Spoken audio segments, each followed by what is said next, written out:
나는 솔로 14기 96화 2부. 96화 2부 경수와 영자 데이트편 시작하도록 하겠습니다. 데디차. 먼저 한 줄 평 나갑니다. 도진개진 태풍남과 백퍼녀. 제가 개인적으로 관심 많았던 데이트 커플이었죠. 지난 영상에서도 제가 둘이는 정말 개인적으로 잘 됐으면 좋겠다라고 이번 데이트에 대한 희망을 걸어보기도 했었는데요. 왜냐하면 두 사람은 서로에 대한 호감도를 가진 채로 관계의 연결고리를 만들어 가고 있었다. 그리고 인터뷰에서 서로의 이상형에 대한 조건들을 보면요, 서로 또 잘 맞았었고요. 그리고 영자는 경수의 호감녀들 중에서 항상 언급된 출연자였고, 본인 스스로도 계속 호감이 있다라고 해왔었죠. 남자들의 첫 선택에서 영자는 당연히 경수를 기대했지만 모두의 예상과는 달리 경수는 영자를 선택 안 하고 아무도 선택하지 않는 소강수를 뒀었고요. 그러자 이 부분이 찜찜했던 경수, 95화에서 영자를 따로 불러내 대화 신청을 하죠. 이때 영자는 자리에 앉자 바로 첫 마디가 경수에게 그때 본인을 선택 안 해주고 그냥 지나쳐서 되게 좀 기분이 별로였었다 라고 이야기합니다. 그 말 듣고 살짝 당황한 경수. 그래도 차분하게 한정된 시간 안에 최대한 많은 상대와 이야기해보고 싶었고, 영자님을 선택해서 다대일 데이트하는 것보다 선택받지 못한 여자 3인방 중 마침 호감에 있던 영숙, 순자와 이야기해보는 게 더 실익이 크다고 판단했다라고 이야기합니다. 이날 대화에서 포인트는 바로 그거예요. 서로가 마음을 확인하는 자리였지만 대화의 끝이 좀 찝찝했었거든요. 경수는 만약 내일까지 확정을 못하면 준비한 거를 다 못해드릴 것 같다, 이렇게 이야기하고 대화는 마무리되는데요. 이 대화에서 뭔가 좀 석연치 않은 구석이 있는 게요, 경수는 스스로를 태풍에 비유했었고 만나서 이야기하는 상대 여성들마다 그 태풍의 존재에 대해서 이야기를 계속 해왔었죠. 이 태풍의 존재가 과연 뭘까요? 이게 다소 부정적인 시각으로 경수 대화의 패턴을 한번 살펴보면요, 자칫 이렇게 들릴 수도 있거든요. 나 뭔가 대단하고 거대한 거를 숨기고 있다. 네가 나의 최종 픽이 된다면 너는 그런 혜택을 누릴 자격이 주어진다. 여러분, 이런 멘트 어디서 많이 들어보시지 않았나요? 보통 상품 세일즈 하시는 분들이 보면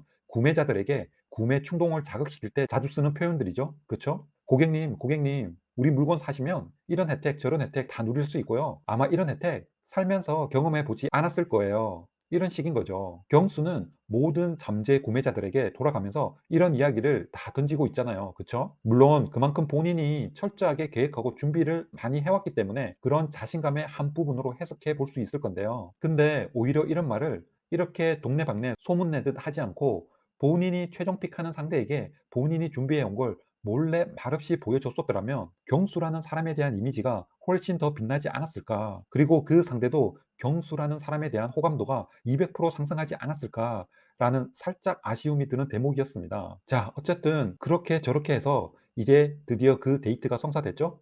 여자들의 선택에서 영자는 경수를 선택했고요. 그럼 이번 데이트에서 우리가 눈여겨봐야 할 관전 포인트가 뭔지 데이트 시작 전 잠시 살펴볼까요? 먼저 경수부터 보면요, 그 10년 전 동생이라는 발언, 이번 데이트를 통해서 그거부터 어떻게 좀 속 시원하게 해명해 주는지 확인해 보면 좋겠죠? 두 번째, 경수는 자기소개 때 이상형에 대해서 삶에 있어서 섬기는 곳이 있었으면 좋겠다. 그리고 발랄함보다 차분한 여성을 선호한다고 했었죠? 둘은 이제 굳히기 작전 들어가려면 이 사람이 진짜 내가 찾는 이상형이 맞는지 마지막으로 확인하는 절차가 당연히 있어야 한다는 거죠. 자, 세 번째, 경수가 여자들의 선택 바로 있기 직전 여자들 숙소 문 앞에 영자라는 쪽지가 붙은 작은 선물 꾸러미를 놓고 갔었죠. 그 선물에는 본인의 이름은 적어 놓지 않고 영자만 적어 놓았죠.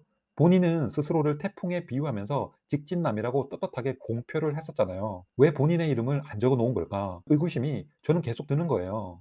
영자에게도 또 그 선물의 의미는 태풍의 시작인 건지 뭐 그런 것도 이야기해 줘야 하는 부분도 있을 테니까요. 자, 다음 영자 입장에서 관전 포인트는요, 뭐 크게 딴 거는 없어요. 영자는 이상형에 대해서도 자기소개 때 특별히 언급된 부분은 없었고 중간 인터뷰 때 외모적으로는 남성적인 분, 그리고 리드를 잘해주는 타입이 좋다고 이야기했죠. 또 관계에 있어서 아니다 싶은 생각이 들면 바로 정리한다고 했었죠. 영자의 평소 모습에서 유추를 해보면요, 영자는 그런 것 같아요. 우선 영자는 본인이 현모양처 스타일이고 여성적이기 때문에 이성적 이끌림이 있는 반대의 성향을 가진 남성적인 면이 있어야 한다는 거죠. 그게 외모적이든 성격적이든. 먼저 외모적으로 보면 당연히 키도 크고 운동도 잘하고, 왜 학창 시절 남학생들 땀 쫙 흘리면서 농구하고 개수대 앞에서 세수하고 땀 닦는 모습, 딱 그런 거죠. 영자는 남성의 이끌림이 없다면 일단 외모에서 탈락인 겁니다. 그래서 거기에 제일 부합되는 사람이 덩치도 좀 있고 키도 큰 상철과 경수가 첫인상으로 눈에 들어오지 않았나. 그리고 그런 외적인 모습에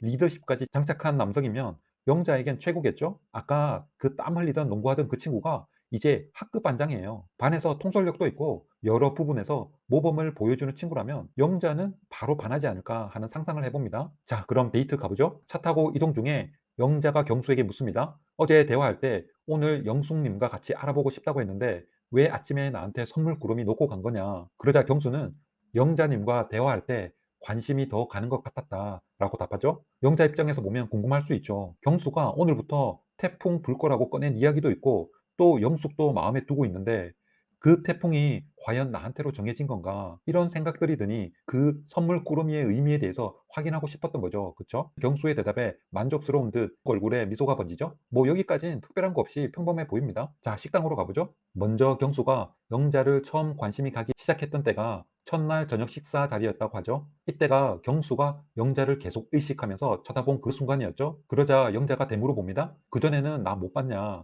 그러자 경수 머뭇거리다 입장할 때 영철님과 같이 오지 않았냐 하자 영자는 단호하게 아니요 영수라고 말합니다. 그 후 둘 사이에서 일정 침묵의 시간이 흐르죠.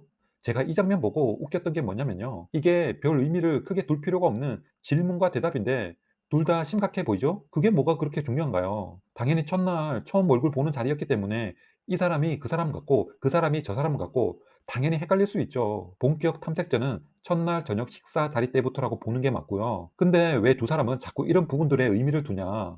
영자 입장에서 보면 경수라는 인물은 여전히 계속 의구심이 드는 거예요. 나 좋다고 둘째 날 아침부터 여자들 방으로 손살같이 달려온 양반이 오후 선택에서는 아무도 선택 안 하고 남아서 영숙 순자와 데이트 해버렸으니 영자 입장에서 보면 상당히 계산적인 사람이다라고 보여지니 확인해보고 싶어지는 거예요. 그리고 계속 태풍으로 여자들한테 영업하고 다니고 있으니 선물 꾸러미는 태풍의 시그널이냐 뭐냐. 영자 입장에서는 자꾸 궁금해지고 의구심이 드는 거죠. 그러니 경수가 얼마나 나를 유심히 지켜보고 있나 관심 있어 하나 테스트를 해보고 싶은 거예요. 자, 계속 대화 이어나갑니다. 경수가 영자의 연애 스타일을 물어봅니다. 영자는 100을 다 주고 최선을 다하는 타입이다 라고 대답합니다. 제가 볼 땐 사실의 진위를 떠나서 태풍으로 약팔이하는 경수나 백팔이하는 영자나 뭐 연애 방식들이 도진개진이다. 대화하면 할수록 서로가 깜짝 놀랄 거야 아마. 오, 이 사람 나랑 너무 비슷한데? 그러면서 그 후에 경수 심리 테스트 이야기로 대화 분위기 바꿔봅니다. 처음 장미 이야기 꺼낼 때만 해도 한두 번은 들어줄 만은 했거든요. 근데 이어지는 계속된 심리 테스트 이야기 둘 모두에게 그거 아니면 딱히 할 말도 없어 보이기도 했어요. 95화 때 영자, 경수와의 대화에서 명확하게 이야기했잖아요.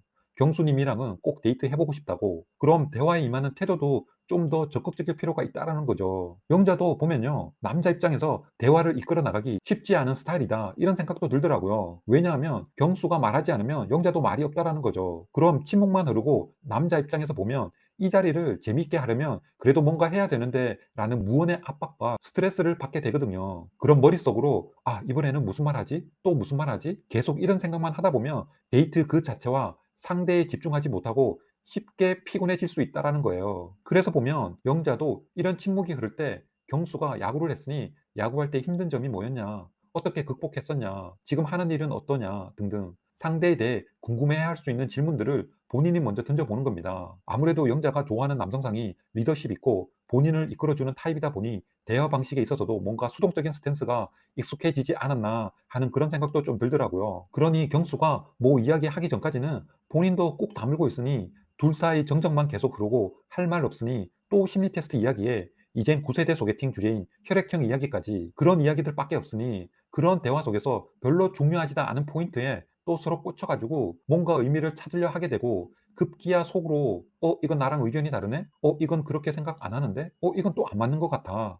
이런 식으로 확대 해석해버린다는 거죠. 그리고 경수도 문제인 게요. 이번 방송 출연을 앞두고 그렇게 준비를 많이 했던 사람이 정작 실전에서는 그냥 재미없는 사람이다. 딱 이런 느낌이죠. 말만 태풍이지 연애를 어디 가슴이 아닌 머리로 하는 사람처럼 보인다는 겁니다. 마치 책에서 공부를 해서 이성을 알아가는 사람처럼 보인다는 거죠. 정작 중요한 건 그런 이벤트성 태풍이니 회오리니 그런 걸 떠나서 둘 사이 교감의 기본이 되는 대화 스킬부터 다시 장착하고 입소해야 하지 않나 그런 생각이 든다는 겁니다. 그리고 대화할 때 너무 진지한 말투, 눈빛도 상대로 하여금 부담되게 만드는 겁니다. 아직도 순수 감성에 젖어 있는 재미없는 교회 오빠 이미지 하루빨리 벗어나지 않으면 경수도 힘들다 이 말입니다. 자, 어쨌든 둘 사이 데이트는 그렇게 파토가 났고 경수는 다시 영숙에게 더 호감이 있다 그러고 영자도 상철에게 더 호감이 간다고 합니다. 이렇게 되면 영숙 입장에서는 약간의 고민이 될 수 있긴 하겠지만 전 그래도 영숙은 경수를 선택하지 않는다라고 예측합니다. 기본적으로 영숙의 이미지와 경수의 이미지에서는 어떤 교집합의 접점이 될 만한 부분을 찾을 수가 없다라는 이야기입니다. 하지만 영자의 경우는 상철이 옥순과의 데이트에서 만약 변수가 발생한다면 아직 가능성은 있다라고 봅니다. 많은 사람들이 기대를 모았던 경수와 영자의 데이트 참 재미없고 허무하게 이렇게 끝나버렸네요. 자, 여기서 96화 2부 영상은 마무리하도록 하겠습니다. 영상 시청해 주셔서 감사합니다.